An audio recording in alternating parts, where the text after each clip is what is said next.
and welcome back to my channel. Today's video is something that I've been wanting to film for quite a while now, at least a few months.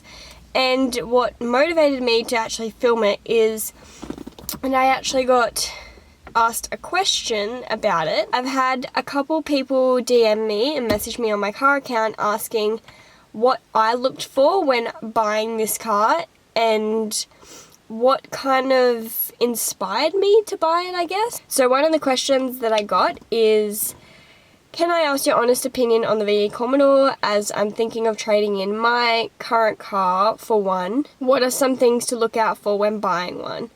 And then I got another question that was very similar to that. So that's why I thought it'd be the perfect time to film this video and answer that for you guys. So basically this video is going to be about what inspired me to buy my car, what I was looking for when buying it, and how I found my dream car.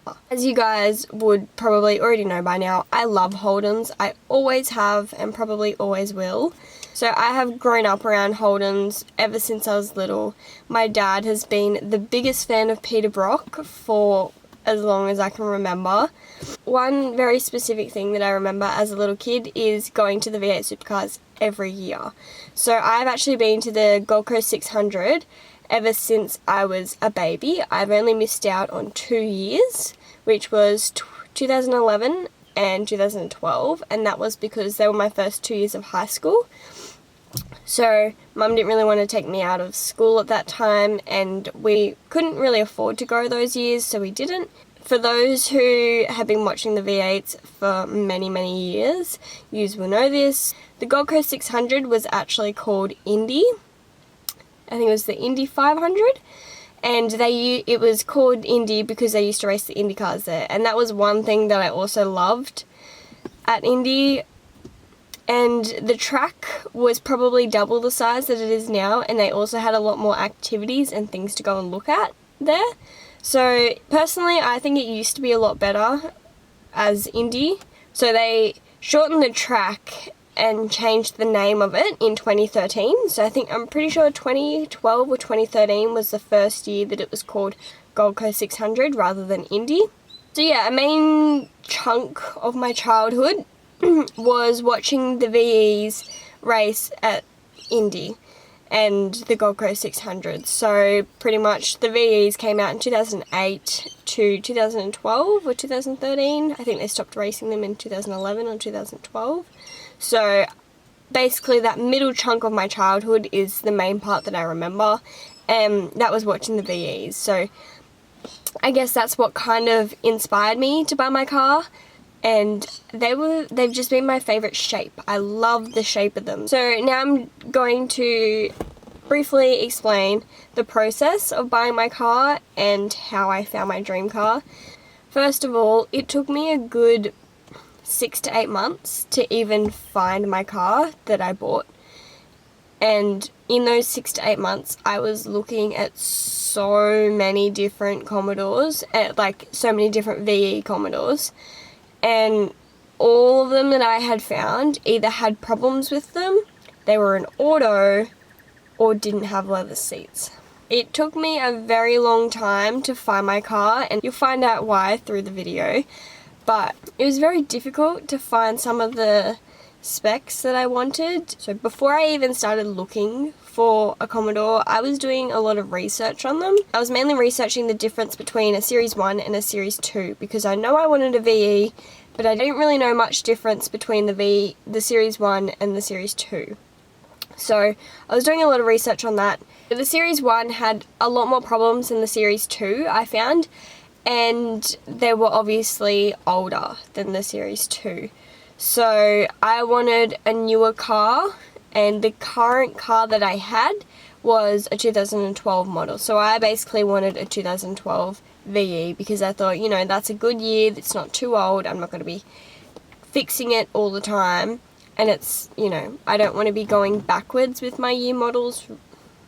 I'd rather be going forwards or in the same year, which is what I ended up getting, which I'm happy about. So now what I was looking for when buying my car, I'm going to list, so I've got 5 main things that I was looking for when I was buying my car, and I'm going to go through each one of them and just kind of briefly explain a little bit about them.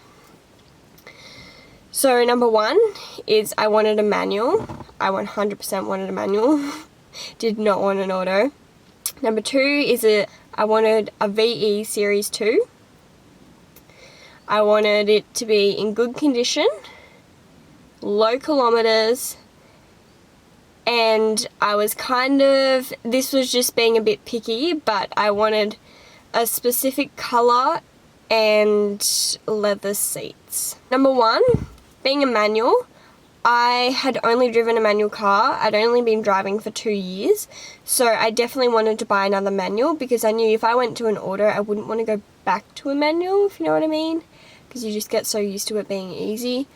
And one problem, very big problem that I had when looking for mine is that there weren't many manuals out there. Like, majority of Series 2 VEs made were autos. There is a very small percentage of manuals made in that year model between 2011 and 2013. So that was probably the hardest part about finding my car, is being a manual. I definitely wanted a manual, and I found majority of the ones that I found were autos. And then the manuals that I did find, a lot of them were flogged. And, you know, a few people said to me, oh, you can get an auto and do a manual conversion. But I didn't want to do that either. That's just, to me, that's too much trouble and too much work to go to. I wanted to buy my car how it was and not have to do much to it to start off with, as, you know, I was only young, wasn't earning a great lot. So, yeah. So, number two is that it had to be a VE and a Series 2. Main reason for that is that the Series 1, like I said before, had a lot of problems. So, I didn't want to buy a Series 1 and having to be fixing it all the time. I just wanted a decent car that was going to last me a while. So, the Series 2 I love the shape of, and the Series 1, don't get me wrong, the Series 1 is very similar. But yeah, I just like the Series 2 a little bit better. The Series 1 doesn't have a screen in the center console, whereas the Series 2 does, and I find that so handy. I use that so much, and it just looks a lot nicer. So that was one thing that I really liked about the Series 2 over the Series 1, is that it had the screen in the center console. Also, like I said earlier, a main chunk of my childhood, I was watching VE's race, which is why I love them so much. It reminds me a piece of my childhood. They don't race these anymore. They don't even make them anymore. So it is kind of a piece of history, like the way I see it. And once I bought this, a few people said to me, oh, why didn't you just buy a VF? Like, why'd you buy a VE? Why wouldn't you just buy a VF? Like, they're newer. One, I couldn't afford a VF at the time. And two, I liked the shape of the VE. That's purely why I bought it. It's because I like the shape, I like the specs on it. So I feel like the interior of the VE is a lot more flat, whereas the VF, it's a bit more like bulky, if that makes sense. Like, I'm very bad at explaining things, but like, you know, like the speedometer and things are like kind of poking out a little bit in the VF rather than the VE, it's all flat. And I like the shape of the VE better because to me it looks a lot smoother. It's not as sporty as the VF. Don't get me wrong, I do really like the VF. This is just my personal preference and what I like better. Yeah, so that's pretty much why I wanted a VE and the Series 2. Number three is I wanted one in good condition. So obviously no one wants to buy a car and be fixing things on it all the time. One thing that I found with the Series 1 is that they did have a lot of problems, and with the Series 2 they fixed those problems. Finding one that wasn't flogged was honestly one of the hardest things that, like, out of all of them, that was probably one of the hardest things, and being a manual. So being a manual, obviously people are going to do skids in them. Like, Commodores are known for doing skids in and burnouts in. So that was one thing that I struggled with so much. One little tip is that I would 100% recommend going and looking at the car before you even decide to buy it, or before you even think about buying it.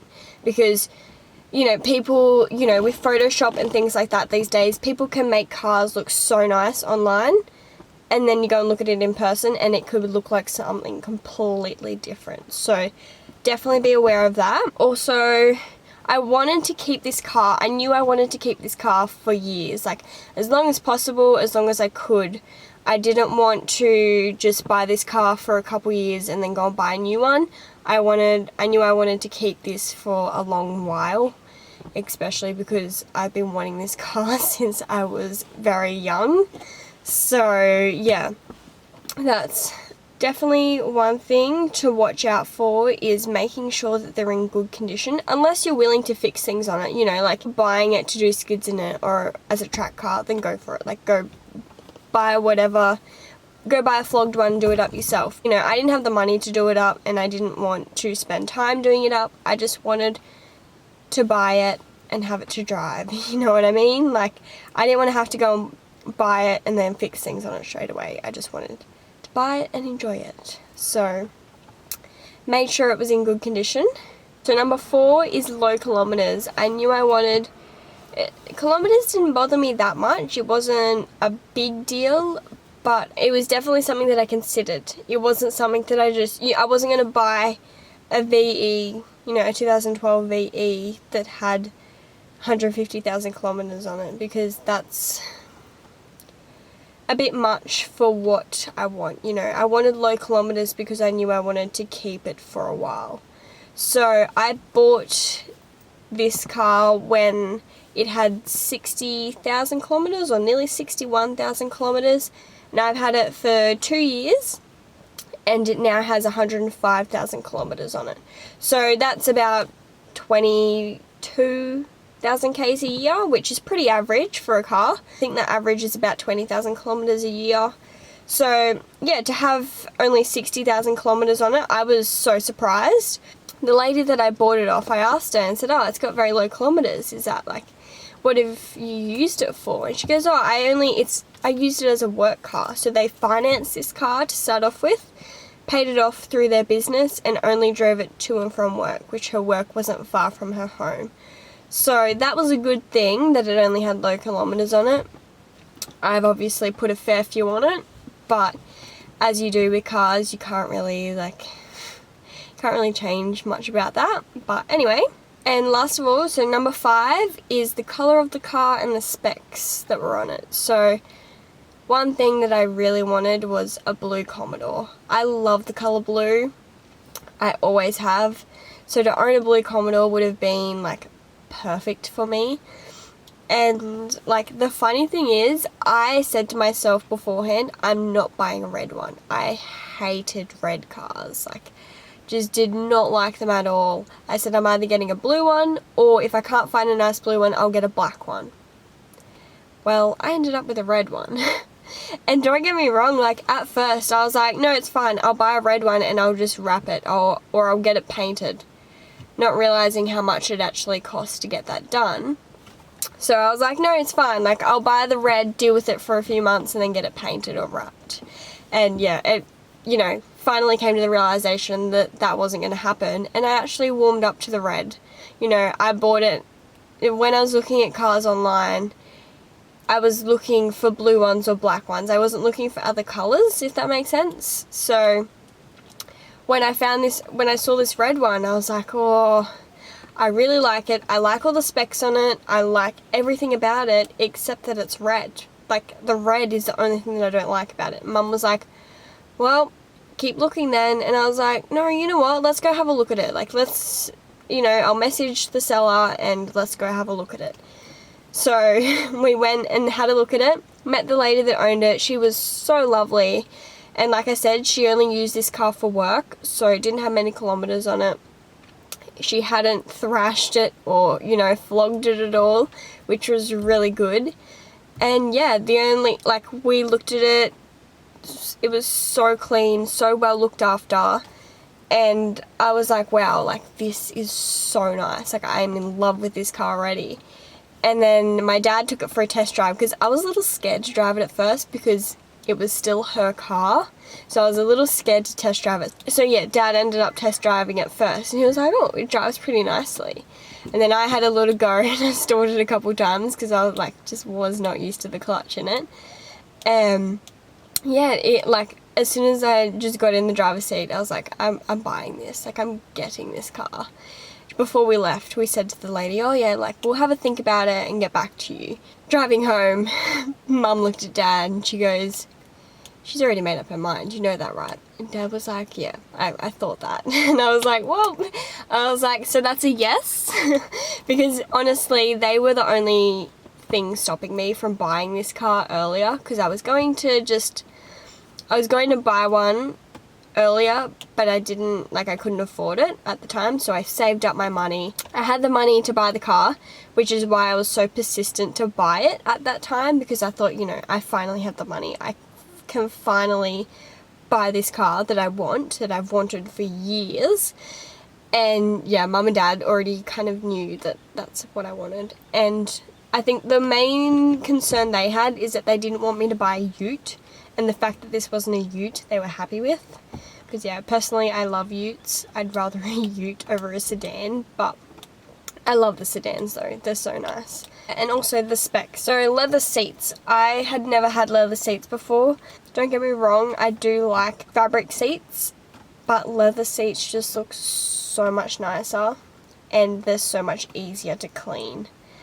The only thing that you do have to do with leather seats is make sure you're using a good conditioner for it, because if you don't look after your leather, it will wear away fairly quickly on you. It was such a long and hard process to find this car, and I'm so lucky and grateful that I did find it.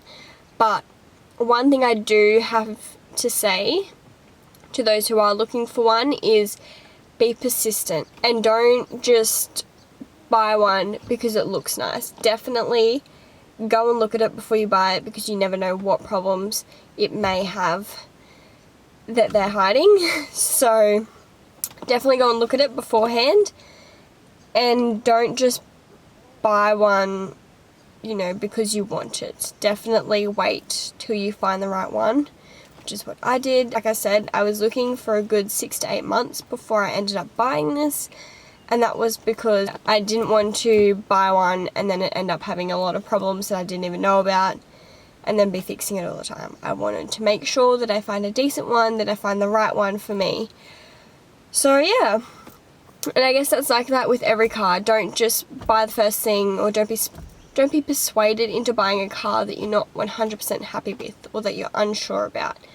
Like, go and test drive a car and you should know within the first 30 seconds of driving it whether you like it or not. You know, it's definitely a big decision to make, buying a car. Well, I think it is anyway. You know, be mindful of what you're buying, if that makes sense. So yeah, thank you all for watching. I really hope you enjoyed this video, and I hope it helped you out in some way, or whether you just like watching my videos. Thank you, and I will see you in my next video. Bye!